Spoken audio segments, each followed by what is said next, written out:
부르더라. 아멘. 네, 저는 오늘 아간의 범죄가 보여주는 죄의 특징이라는 제목으로 말씀을 전하도록 하겠습니다. 오늘 여호수아 7장을 보면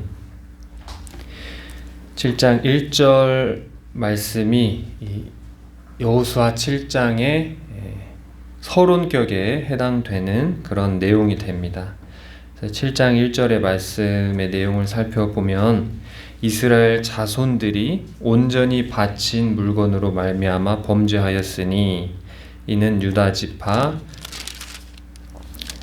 세라의 증손 삽디의 손자 갈미의 아들 아간이 온전히 바친 물건을 가졌음이라. 여호와께서 이스라엘 자손들에게 진노하시니라. 이렇게 말씀하고 있습니다. 이 7장 1절에서 이스라엘 자손들의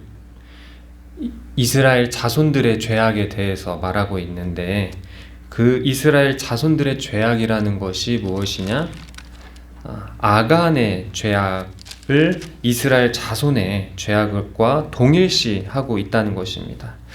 여기서 하나님께서는 이 공동체를 하나로 보고, 그리고 그 공동체에 일어난 이런 죄악된 일을 한 개인의 죄가 아니라 그 전체의 죄가 되고 전체의 부정함이 되는 것을 말하고 있는 것입니다.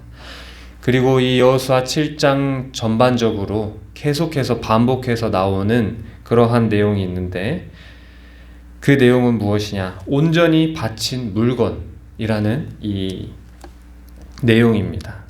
계속해서 온전히 바친 물건에 대해서 반복해서 이 여호수아 7장 전반에 걸쳐서 말하고 있는 것을 우리가 볼 수가 있습니다. 여기서 이 온전히 바친 물건이라는 것은 바로 온전히라는 뜻은 진멸하다, 진멸하여, 또 이런 뜻이 있습니다. 이 진멸한다는 것은 헤렘 전쟁이라고 하는데요. 이 헤렘 전쟁은 그야말로 아무것도 남기지 않고 다 죽이는 그러한 전쟁을 말합니다. 이 헤렘 전쟁, 그러니까 모든 것을 남기지 않고 죽이는 이러한 전쟁은 이 가나안 전체에 대한 하나님의 심판에서 이제 나타납니다. 그래서 여기서 나타나는 이 전쟁은 거룩한 전쟁입니다. 하나님께서 명령하신 전쟁이고, 그리고 이 하나님 명령에 따라 아무것도 남기지 않고 온전히 다 이제 죽이고 또 없애야 했던 것이 바로 헤렘 전쟁, 온전히 바친 물건. 그러니까 전쟁을 통한 그 모든 죽이는 행위가 곧 하나님께는 온전히 물건을 바치는 것과 같은, 전쟁을 수행하는 그 자체가 하나님 앞에 마치 제사를 드리고 하나님께 예배를 드리는 듯한 그러한 전쟁이 바로 헤렘 전쟁이라는 것입니다. 그래서 거룩한 전쟁이라고 해서 이것을 성전이라고도 우리가 말할 수 있습니다. 이 전쟁에서 완전한 파괴라는 개념이 이스라엘 백성에게 언제 나타나냐면, 사실은 우리 여호수아 7장의 이 아간의 사건 이전에 민수기 21장에 보면은 가나안의 아랏 왕이라고 있습니다. 이 아랏 왕이 하나님의 백성 이스라엘을 먼저 공격하고 또 없애버리려는 그러한 시도가 있었습니다. 그러니까 이 진멸하고 그러니까 진멸하고 모든 것을 없애려는 이런 시도가 하나님의 이 군대, 이스라엘의 군대가 이 가나안 백성을 향해서 먼저 시작한 것이 아니라 이 가나안 족속이 이스라엘 백성을 향해서 하나님의 군대, 이스라엘 그 군대를 향하여서 먼저 이 싸움을 걸어왔다는 것입니다. 이것은 가나안 족속들이 하나님을 향한 도전을 했다는 것이고, 하나님을 향한 싸움을 걸었다는 것입니다. 그거에 대한 우리 하나님은 공의의 하나님이시고 또 하나님은 복수하시는 하나님이시기 때문에 이 가나안 족속을 향한 하나님께서 이 헤렘 전쟁을 명령하고 계시는 것입니다. 또 이 내용을 조금 더 이렇게 살펴보면은 이제 여호수아가 여리고에서 사람을 보내어서 이제 아이성에 정탐꾼들을 보냅니다. 항상 이 가나안 지역을 정복해 나갈 때 이렇게 정탐꾼을 보내고 그 땅을 정찰한 이후에 또 그곳을 정복하는 이러한 패턴을 보여주는데 이때도 여느 때처럼 정탐꾼을 보내고 그리고 그 정탐꾼들의 보고를 받습니다.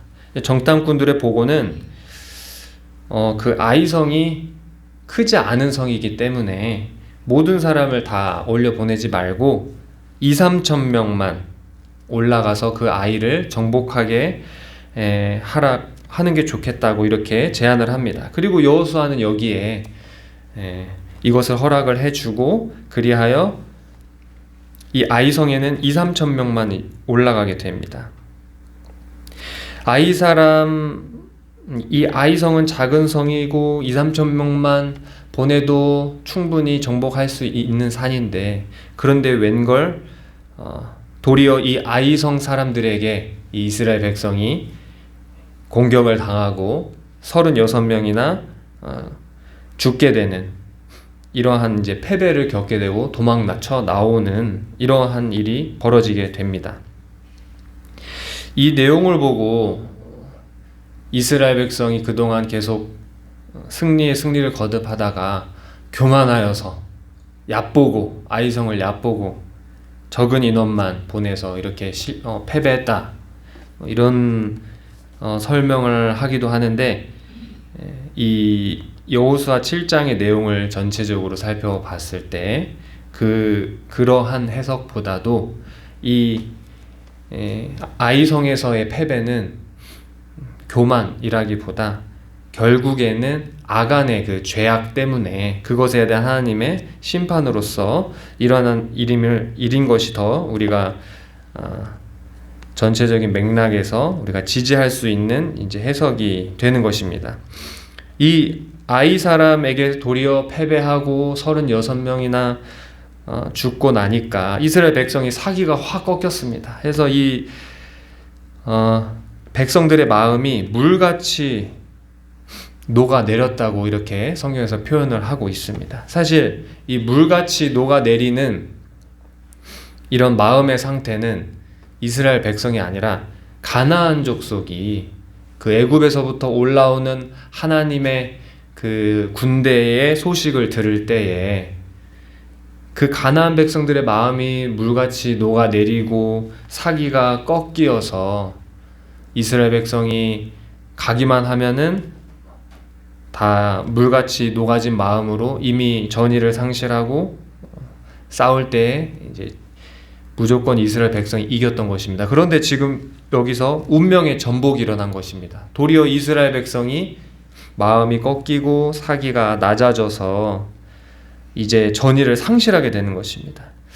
이때 여호수아가 보인 반응은 장로들과 함께 이제 옷을 찢습니다. 그리고 여호와의 전 앞에 가서 엎드려서 머리에 티끌을 뒤집어 쓰고 저물도록 그렇게 있던 것입니다.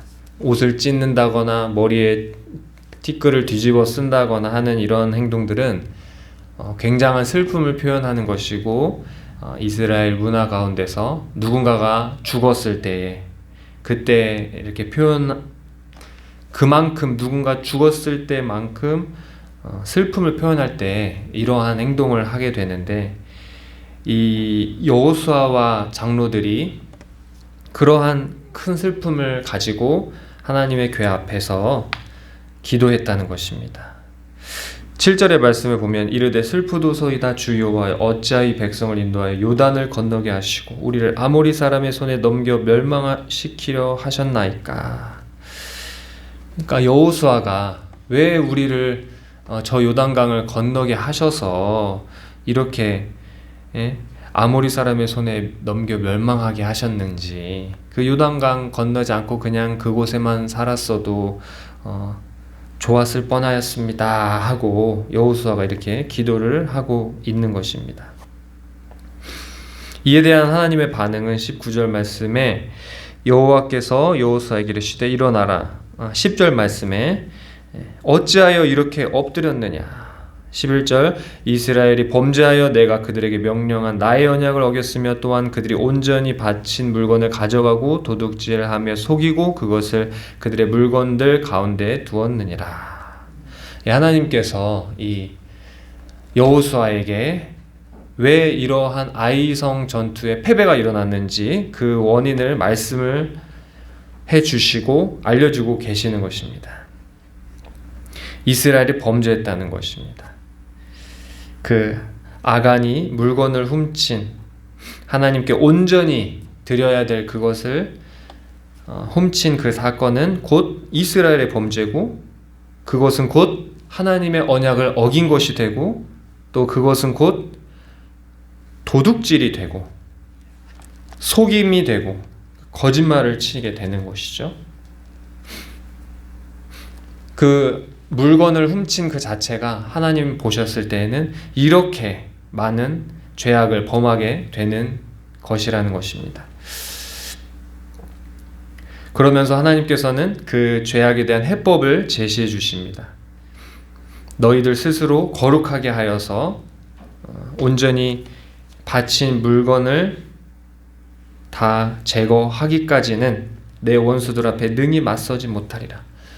그러니까 아간이 훔친 그 물건을 온전히 다 제거하라 라는 또 이런 말씀을 주십니다. 이 하나님의 해결 방법에 따라서 여호수아는 이제 그 누가 이 물건을 훔쳤는지를 찾아내기 시작합니다. 여호수아가 16절의 말씀에 보면은 이제 그 지파별로 어떤 지파가 이 물건을 훔쳤는지를 찾습니다.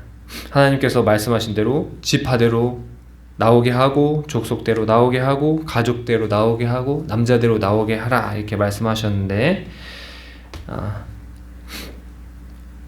하나님의 어떠한 그 뽑는 방법에 의해서 유다 지파가 뽑혔고, 그 다음에 세라 족속이 뽑히고 삽디의 가족이 뽑히고 결국에는 아간이 나오게 됩니다.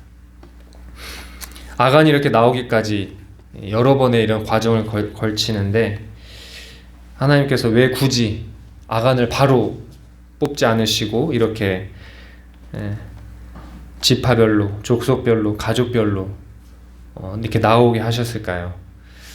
어쩌면 하나님께서는 그 시간 동안에 아간이 회개하고 하나님 앞에 죄를 자복하고 나오기를 바라셨을 수도 있습니다. 그런데 아간은 끝까지 나오지 않습니다. 자기 이름이 호명될 때까지 끝까지 꽁꽁 숨고 있다가 결국에는 그 이름이 호명되고 이제 잡혀 나오자 그제서야 내가 이러이러하게 행한나이다 하면서 은 200세겔, 금 50세겔, 또 신할산의 아름다운 외투, 이것을 내가 훔쳤다 이렇게 자백을 하고 있습니다. 이에 이제 여호수아와 이제 이스라엘 공동체는 아간과 그리고 아간에게 속한 모든 것, 이 훔친 물건들 뿐만 아니라 이 아간의 가족들까지도 온전히 바칠 물건과 같이 없애버리게 되는 이러한 결국에는 벌을 이 아간과 그 가족들이 받게 되는 것이 오늘 이제 여호수아 7장의 말씀입니다.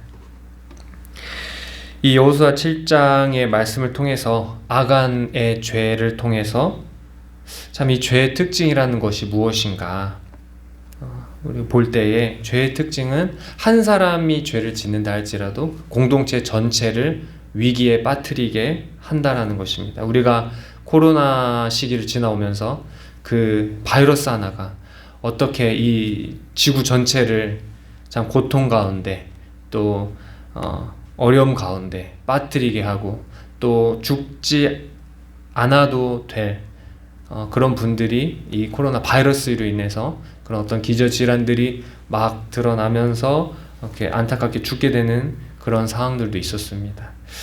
이 죄라는 것은 이 코로나 바이러스보다 더 무섭다는 것입니다.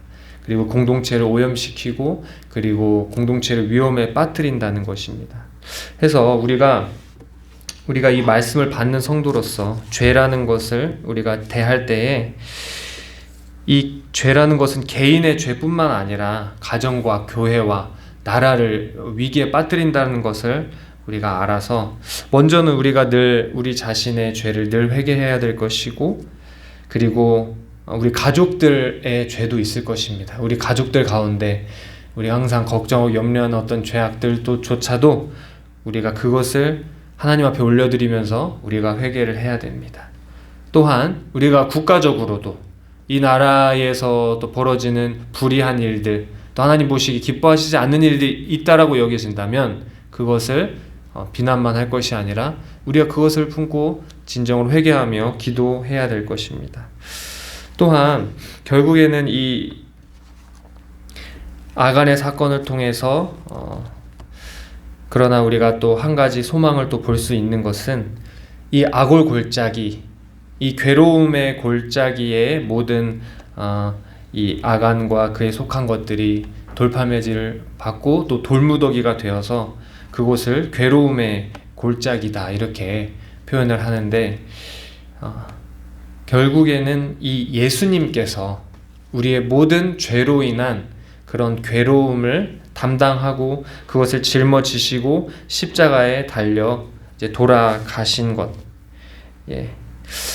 우리가 이것을 기억해야 될 줄로 믿습니다. 성경 이사야서, 호세아서에 보면은 하나님께서 악을 골짜기로 소망을 삼게 하신다고 하셨습니다. 이것은 우리 죄로 인해 우리가 괴로움을 당하고 고통을 당하게 된 우리들에게 그것으로 우리의 인생이 끝나는 것이 아니라 예수님께서 그 모든 괴로움을 짊어지시고 그 괴로움을 십자가를 통해서 씻어 주심으로써 우리에게 죄사함의 은혜 그리고 회복의 은혜가 있을 것을 말해주고 있는 것입니다. 해서 우리가 환난을 만나고 괴로움과 어려움을 만날 때 어떻게 해야 되는가? 여호수아와 같이 언약궤 앞으로 가서 우리는 엎드려야 됩니다. 오늘날 우리에게 하나님의 약속을 보여주는 가장 큰 어떤 상징이 무엇입니까? 그것은 십자가입니다. 예수님의 피로 세우신 새 언약, 그것이 바로 예수님의 십자가의 사건을 통해서 우리에게 주어졌습니다. 그래서 우리가 모든 죄로 인한 어려움이건 또는 내가 이해하지 못한 모든 어려움과 혼란 속에서 우리는 오직 십자가 앞에서 나와서 그 모든 근심 걱정 괴로운 짐을 내려놓고 하나님 앞에 내가 죄진 것이 있는지는 않는지 또 우리 공동체 안에 어떤 죄가 있지는 않는지를 하나님 앞에 자백하면서 납작이 엎드려 우리가 기도해야 되는 저와 여러분 되시기를 바랍니다. 기도하겠습니다. 하나님 아버지 감사합니다. 오늘 여호수아 7장의 말씀을 통하여 아간의 범죄가 어떠한 특징을 가지고 있는지 우리가 또 살펴보았습니다. 주님 이 말씀을 보면서 단순히 성경 인물의 한 이야기가 아니라 정말 이것이 나의 이야기고 내가 속한 공동체의 이야기로 보고 정말 우리 안에 하나님이 기뻐하시지 않고 하나님이 가증히 여기는 것들이 있지는 않는지 돌아보게 하시고 늘 회개하는 그러한 삶이 되게 하여 주시옵소서. 주님 오늘 이 새벽에 기도하는 모든 주의 백성들 주님의 응답을 주님의 기적을 내려 주시옵소서. 감사드리고 예수님의 이름으로 기도합니다. 아멘. 우리 공동체를 위한 기도, 우리 전도와 선교를 위해서 기도해 주시고 또 목사님께서 오늘 총회 마지막 잘 마치시고 또 무사히 또 오셔서 또 목양의 일을 계속해 나가실 수 있도록 기도해 주시기 바랍니다. 우리 각자 기도 제목을 가지고 자유롭게 기도